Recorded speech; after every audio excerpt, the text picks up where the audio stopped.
بسم اللہ الرحمن الرحیم۔ السلام علیکم۔ اہل کتاب سے علم و ہدایت مت لو۔ جیسا کہ مسند احمد کی حدیث ہے، سیدنا عمر رضی اللہ تعالیٰ عنہ کو اہل کتاب میں سے کسی نے ایک کتاب پہنچائی۔ وہ اسے لے کر نبی کریم صلی اللہ علیہ وآلہ وسلم کے پاس آئے اور آپ کے سامنے اسے پڑھنا شروع کیا تو آپ صلی اللہ علیہ وآلہ وسلم غضبناک ہو گئے اور فرمایا، یقیناً میں تمہارے پاس اس کے بدلے صاف شفاف کتاب یعنی دین لے کر آیا ہوں۔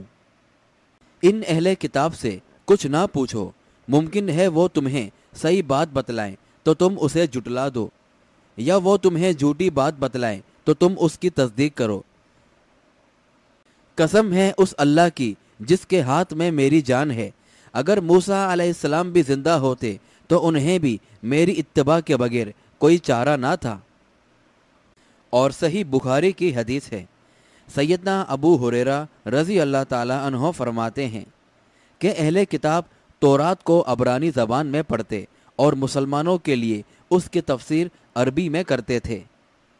تو رسول اللہ صلی اللہ علیہ وآلہ وسلم نے فرمایا کہ اہل کتاب کو نہ سچا کہو اور نہ جھوٹا، بس کہو کہ ہمارا اللہ پر ایمان ہے اور اس چیز پر جو ہماری جانب نازل کی گئی۔